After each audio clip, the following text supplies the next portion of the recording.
The café was warm in a way that felt borrowed, like comfort that didn't really belong to anyone but still wrapped itself around every soul inside, and outside the large glass windows snow fell softly, coating the city in white silence. When the man sat alone at the corner table, shoulders slightly hunched, fingers wrapped around a cup of coffee he had forgotten to drink, his dark coat still on, scarf loosely hanging, eyes fixed somewhere beyond the glass as if the world outside held answers he had long stopped asking for, and no one in the café knew that this quiet, brooding man was Daniel Cross, the CEO of one of the largest healthcare technology companies in the country, a man whose name moved stock markets but who could not move past the empty side of his bed at night, because 2 years ago cancer had taken his wife in less than 6 months, leaving behind wealth that meant nothing and a house that echoed with silence. And that was why he came to places like this, ordinary places, where no one expected anything from him, where he could just exist without the weight of his title, when a small voice interrupted his thoughts, soft, hesitant, yet strangely brave.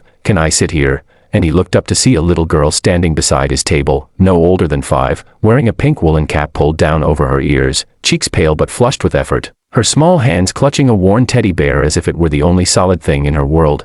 And for a moment he didn't answer, not because he didn't want her there, but because something about her eyes, too old, too tired, hit him somewhere deep and raw, and before he could speak she added quickly, as if afraid of rejection, "Everywhere else is full," even though there were clearly empty tables. But Daniel understood immediately that this wasn't about seats, this was about safety, about choosing someone who looked quiet enough not to scare her away. And he nodded, pulling his chair back slightly. "Of course, you can," and she smiled, a small fragile smile that felt like it might break if the room got too loud, climbing onto the chair opposite him with careful movements, placing her teddy on the table between them like an introduction. And for a while neither of them spoke, the silence not awkward but gentle, broken only by the clink of cups and the muffled sounds of winter outside, until Daniel noticed the faint tremor in her hands and the way her breathing sounded just a little too shallow. "Are you here with your parents?" he asked softly, already fearing the answer, and she shook her head. "Mama's at the hospital. I don't like it there. It smells funny," she said with a seriousness that made his chest tighten.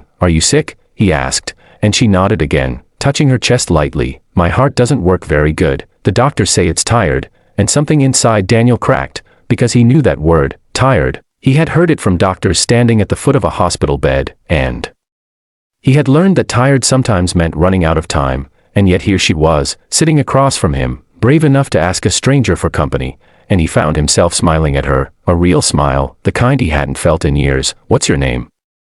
"Lily," she said, "and this is Mr. Buttons," lifting the teddy slightly. "He helps me when I'm scared," and Daniel swallowed hard, nodding as if Mr. Buttons were an old friend. "That's a very important job," he replied, and Lily studied him for a moment before asking, "You look sad. Did you lose someone?" And the question hit him like a quiet explosion, because adults never asked so directly. And for a second he considered lying, but something about her honesty demanded the same. "Yes," he said, voice low, "my wife," and Lily reached out without thinking, placing her small hand on his, warm and trembling. "Mama says when someone goes away, they don't really leave, they just move somewhere we can't see yet." And Daniel felt his eyes sting, because in all his money, all his success, no one had ever comforted him like that. And time passed strangely after that, minutes folding into something softer, as Lily talked about the hospital machines and the nurses who gave her stickers, and Daniel talked about how he used to build paper airplanes with his wife on lazy Sundays, and for the first time in a long time, his grief didn't feel heavy, it felt shared,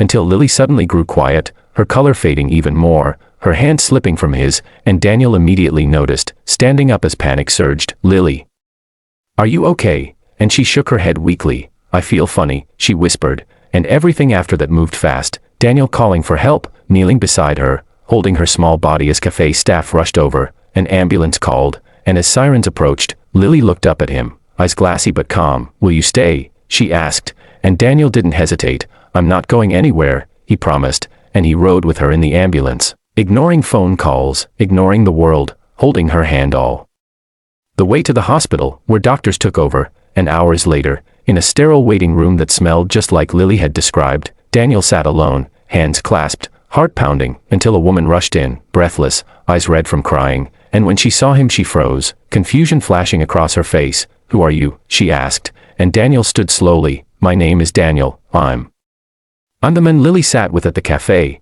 and the woman's eyes filled with tears. "She told me she met a nice man," she said softly, and when the doctor finally came out, explaining that Lily needed a heart transplant, that time was running out, Daniel felt the room spin, because this was the moment life had been pushing him toward, the moment where his wealth stopped being numbers and became purpose, and he made a decision right there, quietly, without cameras, without press, calling his legal team, his medical board, using every resource he had not as a CEO but as a human being who had been given too much and lost too much, and days later, when Lily opened her eyes after surgery, the first face she saw was Daniel's, smiling through tears, and when her mother learned who he really was, a millionaire CEO who could have ignored a little girl in a café, she fell to her knees in gratitude. But Daniel stopped her gently, saying, "She saved me too," and months later, as Lily ran through a park, healthy and laughing, Daniel realized that sometimes healing doesn't come from medicine or money alone, but from a simple question asked by a brave little girl, "Can I sit here?"